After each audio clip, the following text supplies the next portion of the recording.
A21 DCF, Dr. Chanko, and our group go to at Ibaba.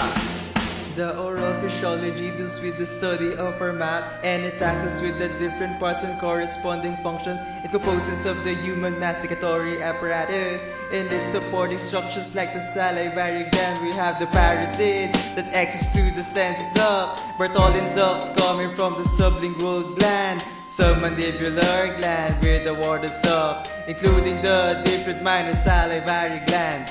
All fruit I've got in my mouth is false salivation. MCT, MLMN, protection is speech and digestion. You any day, every day we produce up to 2 liters.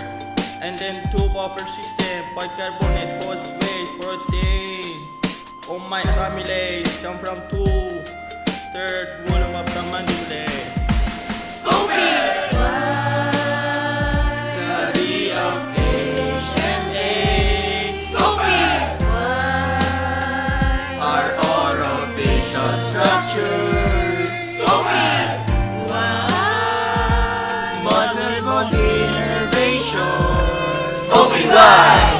We have learned from you.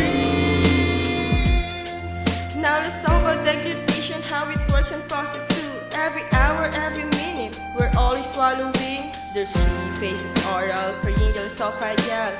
Balls will not form until the break of food. Nasopharynx closed, that's the start of pharyngeal phase. Then pharynx bolus, opening of the thoracic tube. And oropharynx closed, then laryngeal closure. Next height, elevation, bolus, enter esophageal phase. Come on, let's discuss the muscle of mastication, the temporalis masseter and internal pterygoid. General action to depress the mandible. Now do you know what elevates the mandible?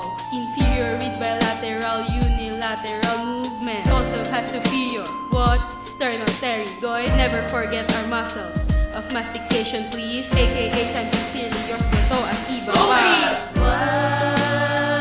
Study of HMA. Our orofacial structures. Muscles, bones, innervation. We have learned from you. Periodontal ligament, connective tissue fibers. Attach the tooth to the alveolar bone. Supportive sensory, nutritive, and reshaping.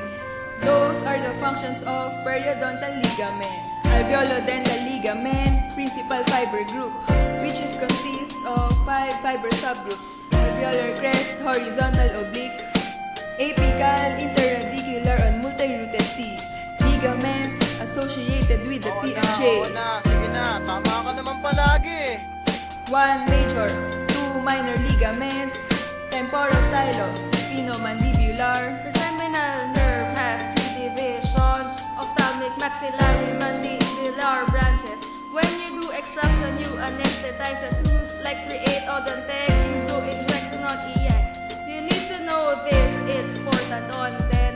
You also do this when you will do endo. Trigeminal nerve is the 5th cranial nerve.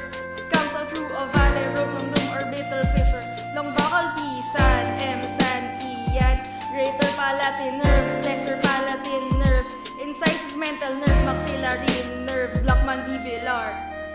These are the innervations. Study of HMA.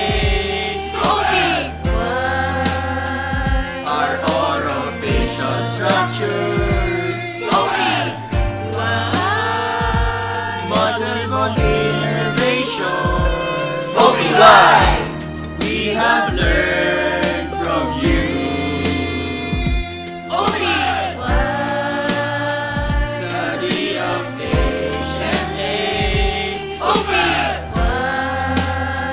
Our orofacial structures. Muscles, bones, innervation. We have learned from you.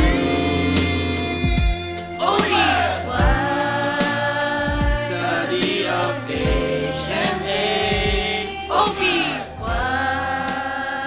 our orofacial structures.